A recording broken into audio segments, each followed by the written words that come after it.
Nós vamos falar de ESG como ferramenta de inclusão. Eu não gosto de usar o termo racial para inclusão, eu acho que tem que ser social, porque a gente tem que ser abrangente, mas fazendo recorte para a educação e profissionalização.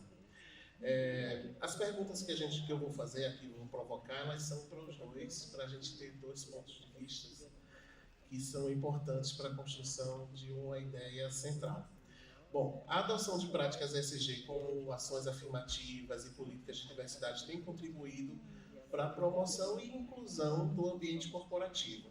Elas têm garantido, de uma certa forma, igualdade nas oportunidades e diminuído as diferenças no acesso e no desempenho de alguns grupos diversos. Por que a gente ainda não consegue dar volume a isso? Tiago, você que nos ajudou a criar, né, todas as lógicas do nosso ESG racial. Quer começar? Primeiro, boa tarde a todos e todas as pessoas. É um prazer enorme estar aqui do lado da NECA e de você, Gibson, porque você também é a alma do pacto, que eu acho que só existe também para o trabalho de pessoas como você. Primeiro, acho que essa pergunta, né, de por que a gente não dá volume, né, não tem esse volume com relação ao impacto da equidade, né, social, racial, como você colocou, no âmbito das empresas, né. Eu acho que tem talvez algumas razões para a gente poder pensar.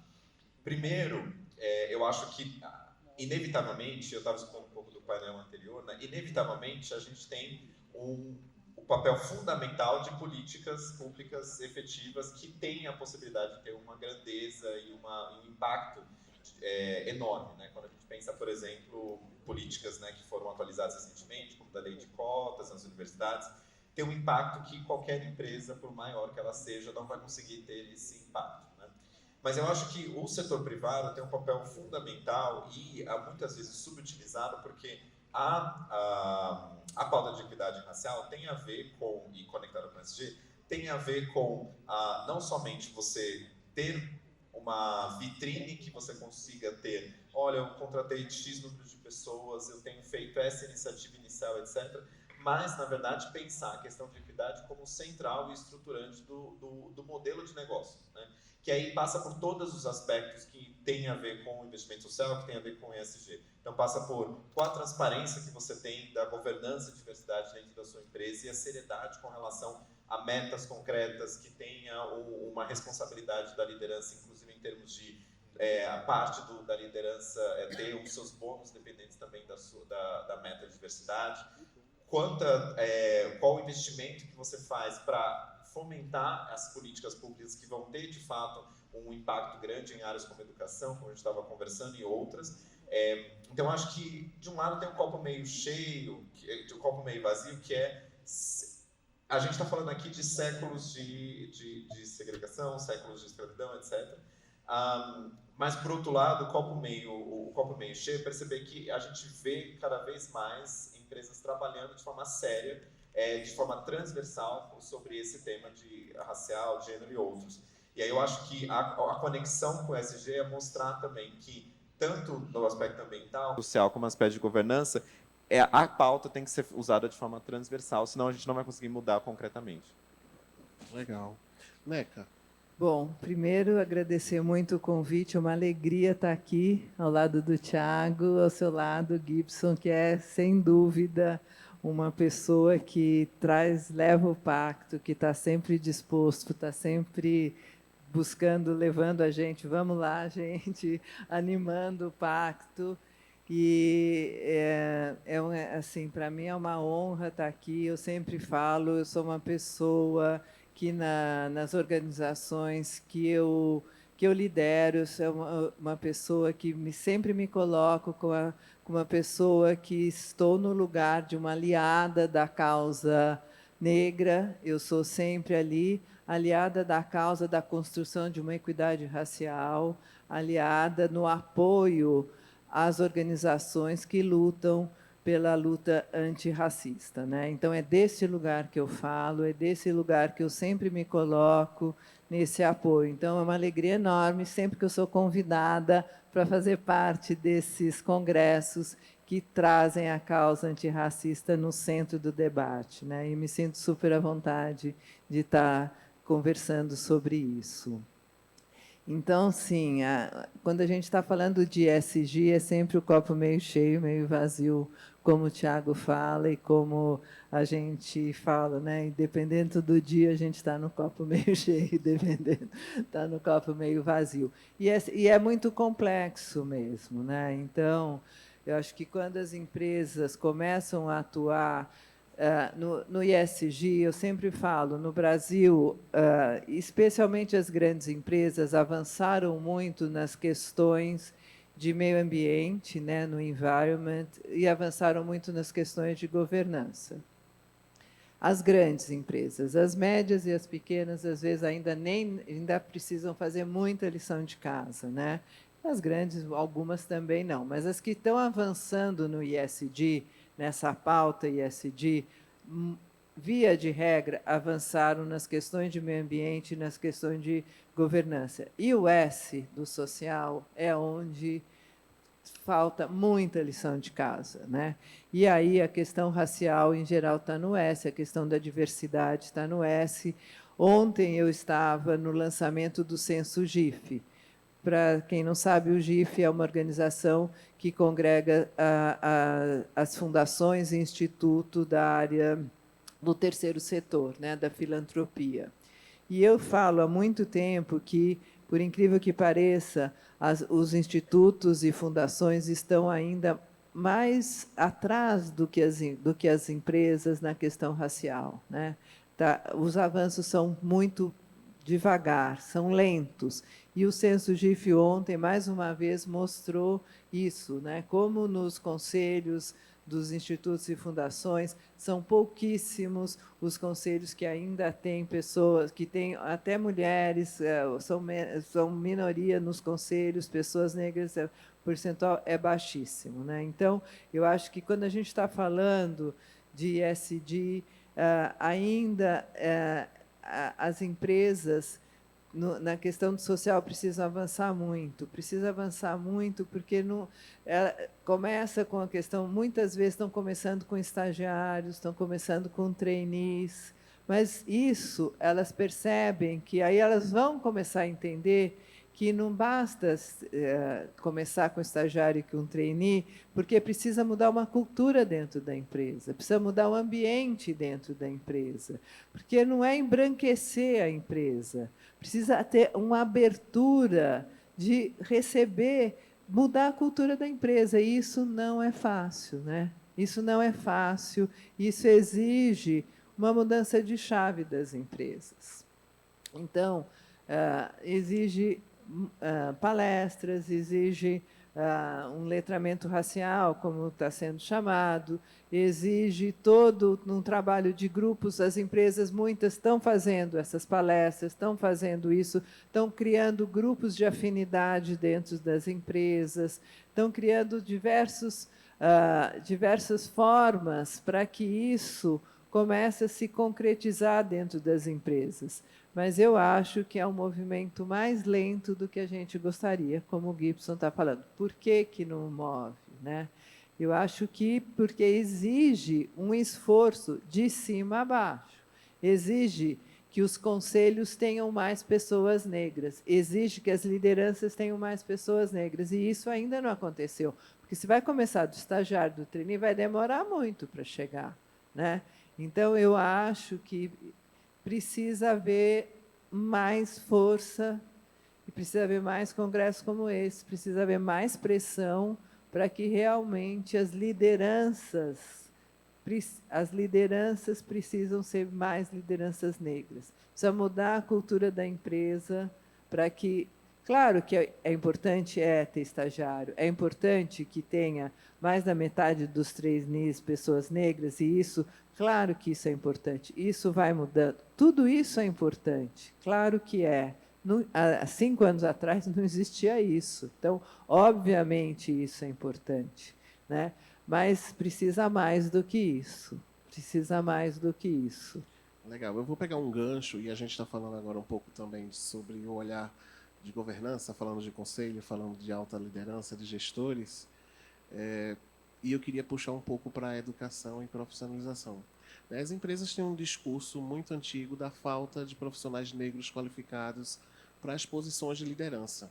Mas qual é o papel das empresas na formação dessas lideranças? Eu queria ouvir vocês em relação a essas proposições de solução, porque talvez as altas lideranças que escutem a gente no Pacto entendam que elas possam ser ferramentas de transformação.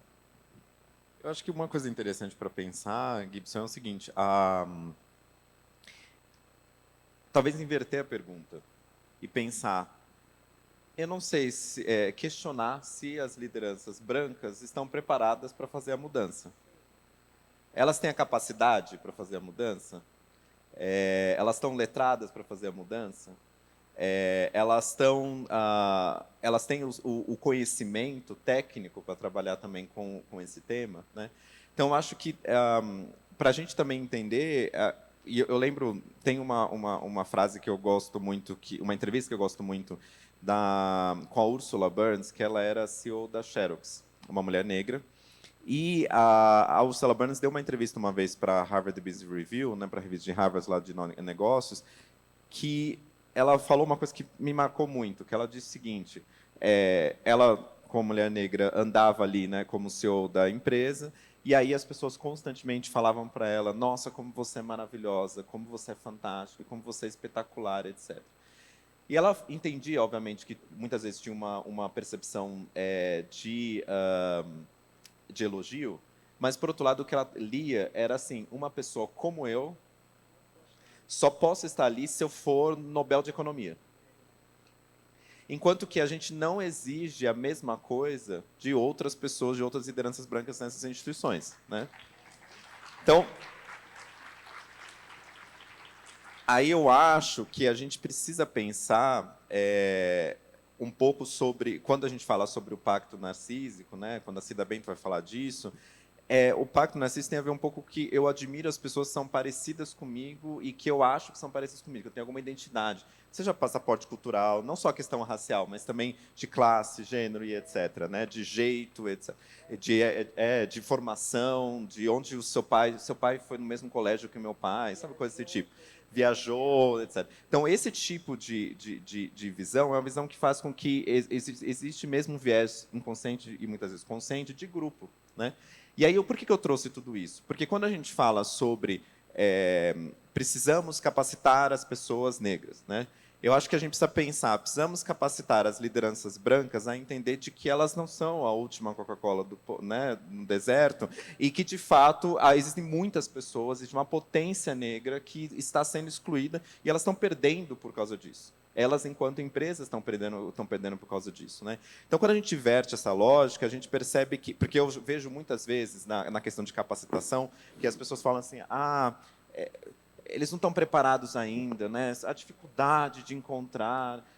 Aí você faz o desafio, como, por exemplo, a Magazine Luiza fez, de abrir um trainee para profissionais negros, e o feedback da Magazine Luiza, eu encontrei online, né, que ainda na pandemia, as pessoas que participaram, né, que foram aprovadas no trainee da Magazine, e aí o feedback da liderança é de que, olha, as pessoas que a gente contratou são pessoas que são muito mais capazes do que a gente estava esperando, a média é muito maior dessas pessoas, né?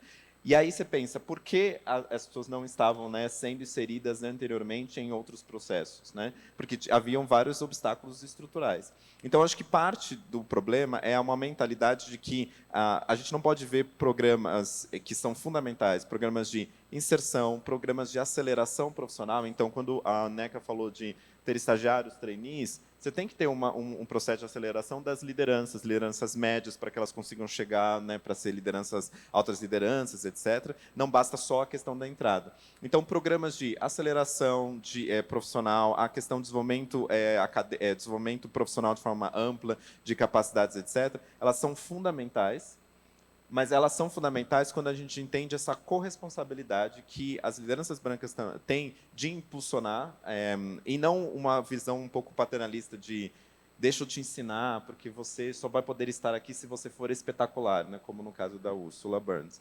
E eu acho que quando a gente muda essa chave, essa mentalidade, isso fica mais evidente. E aí, por isso, para terminar, quando você falou da questão da capacitação profissional, né? Eu acho que a gente sempre tem que pensar assim, quais são os critérios de inserção num determinado espaço de poder, né? Um espaço de liderança, por exemplo.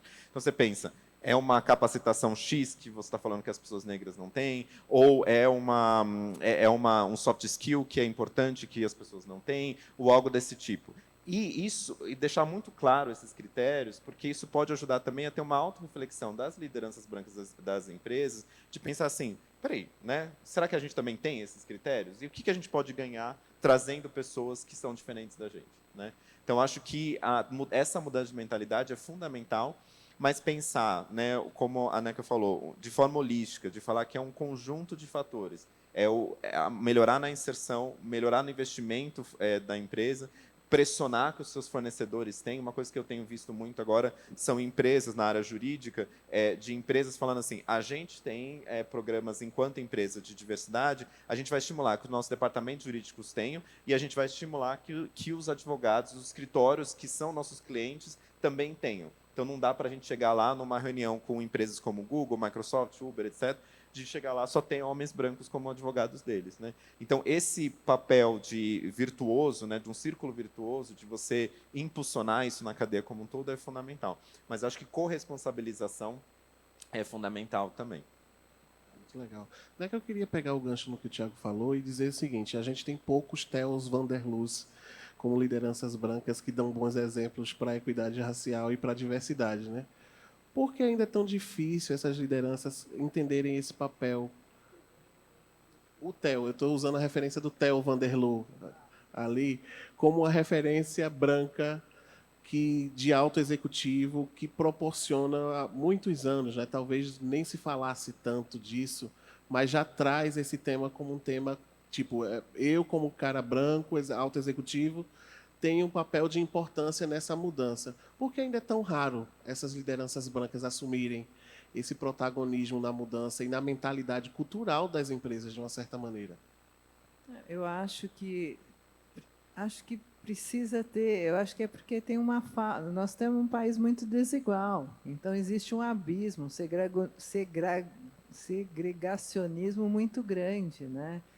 Eu acho que esse abismo e tudo que o Tiago falou aqui, e eu sempre falo, a gente tem que estar, e as empresas têm que, para não ficar nesse olhar de que o branco vai ensinar, e eu sei como fazer isso, essa educação, é só convivendo, ou é a convivência que vai fazer romper isso, sabe? O Theo foi na convivência. É a convivência é a melhor forma de que eu consigo olhar como igual, né? É nessa convivência que eu vou aprender, é nessa troca, é essa convivência que eu vou trazer a troca e entender que tem uma troca de saberes, é nessa convivência que eu vou poder aprender com o outro e eu vou poder ensinar o outro.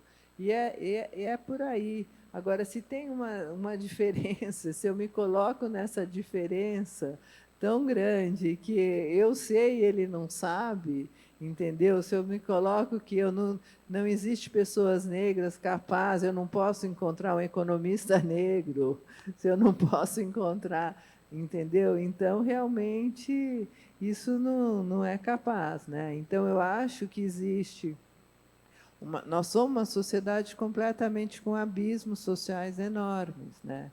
E a gente precisa quebrar isso. Existe, eu acho, um abismo de classe muito grande.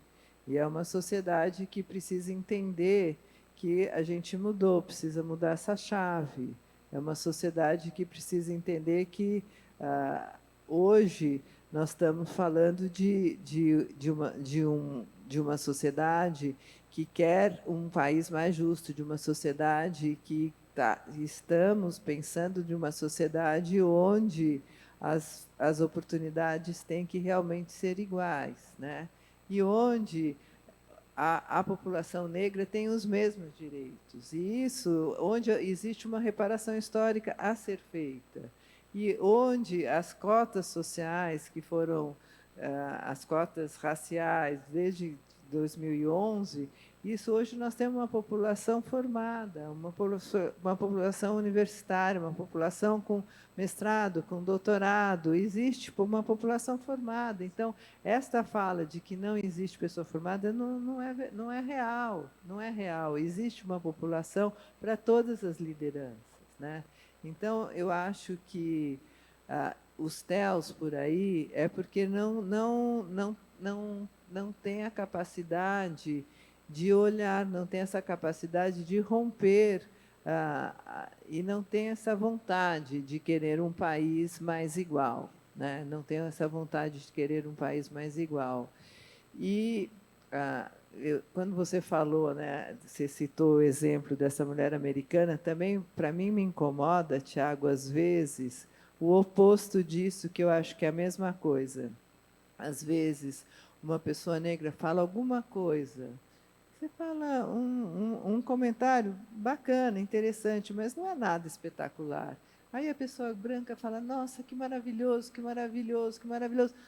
Como, sabe, eu acho que está no mesmo lugar, entendeu? Porque, assim, não é porque você é uma pessoa negra que tudo que você fala é maravilhoso, mas a pessoa branca fica tão deslocada de lugar que parece que precisa elogiar tudo de uma forma não é natural, sabe? Não sabe ser espontânea. Então eu acho que é isso. A gente precisa entender o lugar de cada um de uma forma mais natural, mais espontânea, sabe? E é uma coisa que também fazer isso também denota uma forma desigual também, sabe? Porque também não é normal. Não, e posso só... É que você convidou eu e a NEC, então a gente vai... a gente está tomando a moderação, agora eu já sou moderador. Não, estou brincando. Eu vou fazer uma pergunta para você. Não, mas... não, depois, né, só um parênteses, né? Eu estava falando com a NEC antes de entrar aqui, né? Que me perguntaram, como que você tá, assim, aí eu falei, nossa, esse é o, sei lá, o 6º ou 7º evento desta semana, então eu falo, é bom ter só um mês da consciência negra, embora esse tema tenha que ser falado o ano inteiro, mas assim, é o mês do negro cansado, né, então, então, sei lá, agora próximo ano eu falar assim, não, coloca um evento em fevereiro, né? Enfim, mas voltando para o que a Neca falou, que acho que é um ponto importante para a gente pensar aqui, que quando a gente vai olhar estudos, mesmo estudos de sociologia sobre o preconceito, né, uma das questões, uma das formas de medir o preconceito é o distanciamento social. E não significa que a gente não vê, né? Imagina assim, uma pessoa branca. Não significa que uma pessoa branca, numa classe média, média alta, não veja pessoas negras. É que muitas vezes as pessoas negras que esta pessoa vê, elas estão em posição de hierarquia, né? Ou seja, ela está numa posição de hierarquia em relação a essas pessoas, né? Então ela encontra pessoas negras toda hora, né? Mas essas pessoas negras estão servindo. Por isso que muitas vezes acontece que pessoas negras, quando elas vão numa loja, aí chega alguém e pergunta assim, você pode me ajudar né? Você pode me ajudar a vender isso, né? A comprar isso aqui? Aí a pessoa fala, mas eu não trabalho aqui. E aí a gente tem que lembrar, tem a Isabel Wilkerson, que é a escritora, escreveu um livro muito importante chamado Casta, e ela vai dizer assim que a casta na Índia tem a ver com a divisão também social do trabalho. Ou seja, quais posições devem ser feitas por quais pessoas em qual casta. Quando a gente vai traduzir isso, e ela vai falar isso do contexto do racismo, e ela vai falar isso no contexto dos Estados Unidos, mas eu acho que tem muita influência também aqui, que é justamente esse distanciamento social que tem a ver com a própria estrutura, né, do racismo, que tem a ver com as pessoas não interagem como igual, né, e aí acaba criando essa coisa de que eu posso até interagir com pessoas negras, mas vai ser nessa posição. E aí o exemplo que a Neca deu de que, olha, imagina, né, que a pessoa fala, nossa, que espetacular, etc. Eu lembro muito da Robin DiAngelo, quando ela vai falar sobre desconforto, porque ela vai definir privilégio como uma zona de conforto, né? Se eu não interajo com pessoas diferentes de mim, então eu estou numa posição de conforto toda hora, né? Eu não preciso pensar sobre o diferente. Agora, quando eu sou encontrado pelo diferente, as pessoas no micro, nas relações, elas criam algumas estratégias para lidar com isso, com essa tensão. Que pode ser a estratégia de rir de qualquer coisa, que pode ser a estratégia de ficar nervoso, pode ser a estratégia de nossa, como você é fantástico. Pode ser várias estratégias para lidar com o desconforto, né? Que é o desconforto de lidar com uma pessoa diferente. E cada vez menos que a gente trabalha, e acho que é um papel fundamental das empresas de diminuir essa distância social, né? Aqui a gente está na cidade de São Paulo. Alguém já viu o mapa da desigualdade da né, nossa São Paulo, etc., dos bairros, né, da desigualdade dos bairros de São Paulo? Você vai ver, um dado que eu sempre trago é de que em Moema a idade média a morrer é 80 anos. No Jardim Ângela, em outros lugares, é 50 e poucos anos. A gente está falando de 21, 25 anos de diferença. São 2 países diferentes na mesma cidade. E aí, quando você casa esse mapa com o mapa de onde estão as pessoas pretas e pardas, de acordo com o censo, fica evidente esse distanciamento. E, inclusive, distanciamento físico, né? A média de deslocamentos numa cidade como São Paulo é de 2 horas. Então, eu acho que parte desse aprendizado, né, que a Neca está falando, de lidar com o diferente, é entender que esse distanciamento social é construído socialmente. E que a gente interage com pessoas negras a todo momento. Né? Quem assistiu o filme Corra, por exemplo, né, que você vê que quando as pessoas negras interagem, né, e o personagem, sem dar muito spoiler, tá? Mas o personagem principal ali fica numa situação estranha, porque ele olha, aqui é todo mundo, os brancos sorrindo, efusivamente, etc. E aí a pessoa negra assim tentando interagir com aquilo, porque é esse assim de que você não consegue lidar, né, com aquela tensão que é a tensão do diferente. Quanto mais a gente consegue trabalhar com a quebra do distanciamento social, melhor. E aí eu acho que a gente está num mundo que já passou da hora de as pessoas pararem, claro, de usar justificativas como a gente estava falando, de não acho pessoas negras ou algo parecido, mas eu acho que é sempre a gente passou dessa fase e agora está na fase da corresponsabilização. Então você fala assim, primeiro que existem pessoas capacitadas e você tem que achá-las. Então tem que fazer busca ativa, tem que fazer ação afirmativa mesmo. Segundo, se você realmente acha que, olha, eu estou numa área muito expertise, etc., que não tem. Então, vai o seguinte, bate ali na porta da USP, né, ou de qualquer outra faculdade que tenha programa de ação afirmativa, bate num INSPER, num IBMEC, na FGV e fala assim, eu, empresa, vou dar 30% de bolsas, 30% de bolsa para os alunos negros, né, ou 100% de bolsa para os alunos negros lá. Ou seja, não cabe mais a discussão de que eu estou aqui esperando que a sociedade muda. Né? E aí, para terminar, um dado que é muito gritante é que tem uma pesquisa sobre mobilidade social na OCDE, nos países desenvolvidos da OCDE, e o Brasil está ali na posição empatado com a África do Sul e só perdendo para a Colômbia e abaixo só da Índia. Então, esses são os nossos parceiros ali. A Índia com sistema, né, como histórico sistema de castas, o apartheid na África do Sul, a Colômbia com a discriminação contra afro-colombianos, e demoram 9 gerações para que uma pessoa consiga sair de uma posição mais baixa na classe social para uma posição média no Brasil. A média dos países da OCDE é 4,5. Os países nórdicos, como Dinamarca, Suécia, etc., a média são de 2 gerações de mobilidade social. Então, esse distanciamento social, se a gente ficar esperando, eu vou esperar para que as pessoas apareçam, etc., um novo Nobel de Economia, aí você vai ter que esperar 9 gerações. Então, acho que o momento que a gente vive, acho que na Revolução ESG ajuda a gente como uma ferramenta para impulsionar essa mudança mais rápido, porque acho que a sociedade não tem tempo para poder esperar. Já esperamos muito, né? Neca, como que as empresas, dentro desse compromisso ESG, que está tão exposto, né, muito marketing, muita propaganda, somos socialmente comprometidos, fazemos isso, fazemos aquilo, podem, de fato, valorizar investimentos em educação como essa ferramenta de mudança? Você que tem diálogo com muitos empresários, o que é que tem ouvido deles em relação a esse entendimento da importância da educação e da participação das empresas nesse compromisso social?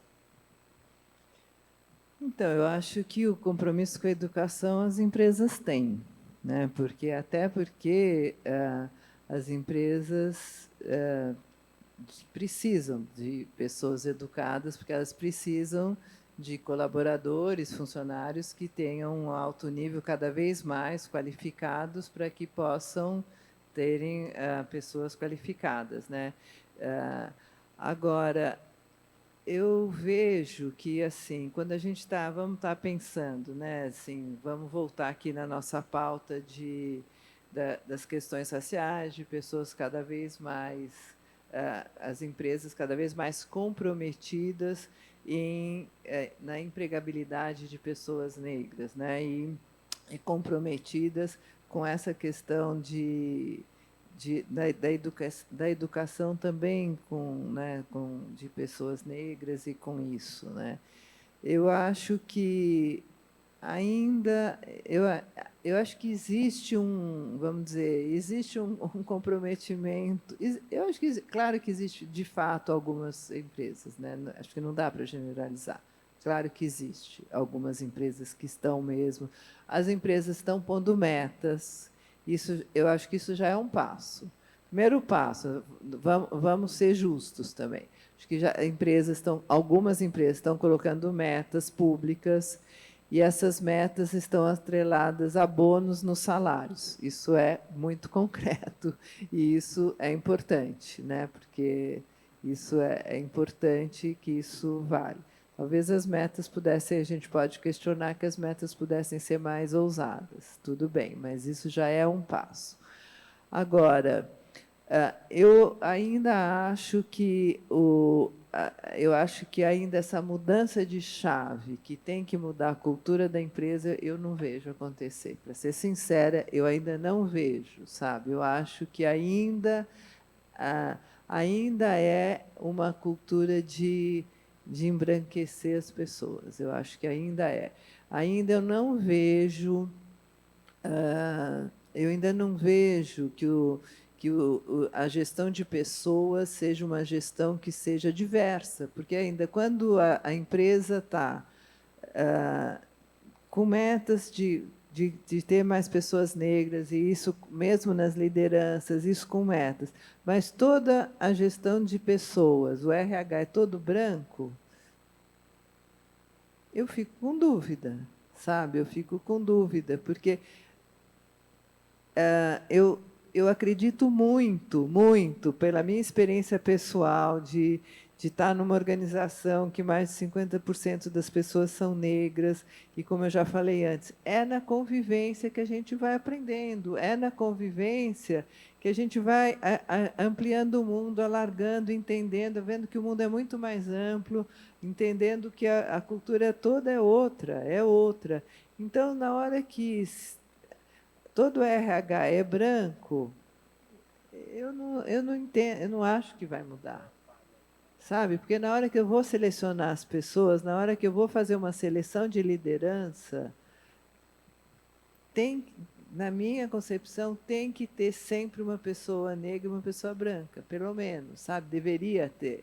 Eu acho, para que realmente a empresa esteja comprometida com uma mudança, isso que a gente está falando, que realmente tenha para acelerar essa mudança. Então, eu acho que assim, quando você está falando, bom, as empresas estão comprometidas com uma educação para mudar, para que haja uma pressão maior para mudar, para que realmente tenha uma maior inserção de pessoas negras dentro das empresas, eu acho que precisaria ter isso, um departamento onde o RH, onde a seleção Já das fosse pessoas equânime, né? fossem feitas com uma pessoa negra e uma pessoa branca selecionando, porque aí você muda, sabe? Obrigado. Tiago, você é uma figura do mundo. O que é que você está vendo em relação a fora do Brasil, as organizações que estão nessa agenda, nessa pauta, nesse compromisso, mas que tratam a educação como uma prioridade e que também a gente sabe que, lógico, né, não vai ser igual ao Brasil, que mais da metade da população é negra, mas que já entendeu a importância também de ter o recorte racial como uma pauta prioritária. Então, é interessante porque quando a gente vai olhar a prática de empresas uma coisa que eu faço muito é também conversar com empresas que têm presença no Brasil, mas que, em geral, vieram de outros lugares e que têm presença em diferentes países, né? E eles sempre ficam preocupados de como que eu consigo pensar uma política, um programa de diversidade e inclusão que seja transversal, que consiga fazer sentido para pessoas em realidades muito diferentes no Brasil, mas também em outros lugares.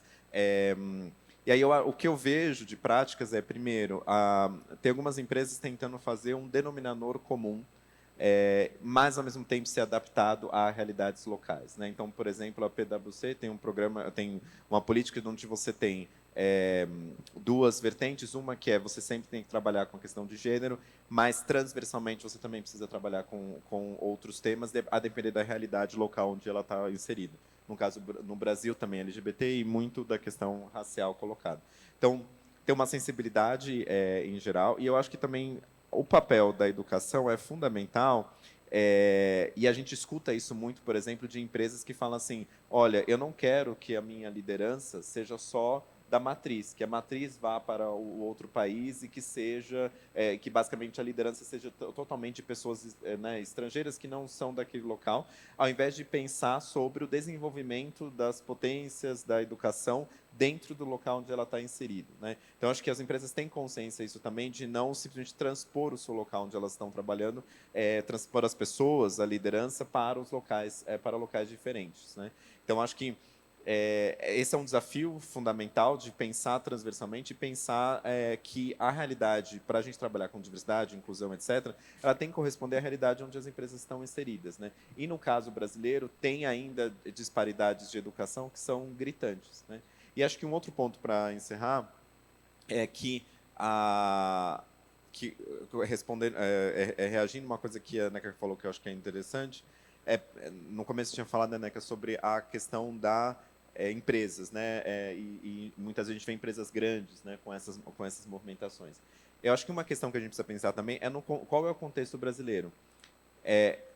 Empresas grandes têm um potencial muito grande, né, inclusive de promover um círculo virtuoso para promover que cadeia de fornecedores, etc., tem um impacto importante. As empresas têm uma visibilidade na sociedade para mudar a cultura na sociedade como um todo.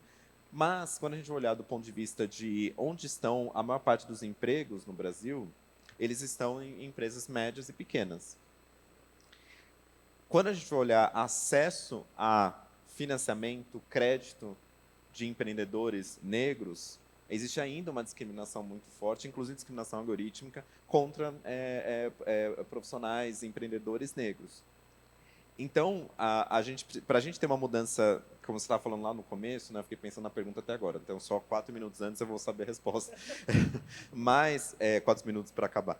Mas eu acho que você falou da questão da escala, né, do potencial. Eu acho que o potencial tem muito a ver também com, claro, sim, empresas grandes trabalhando com esse tema, mudando a cultura na sociedade, mudando a cultura interna, etc., tendo corresponsabilização, tendo investimento específico, mas eu acho que também passa por ter mais recursos disponíveis para empreendedores, profissionais negros, passa pelo investimento em capacitação e educação, e passa também por a gente ter um círculo virtuoso de fazer com que as empresas médias e pequenas também tenham essa virada de ESG, essa virada de diversidade e inclusão. Porque é aí também onde tem a maior parte dos empregos, né?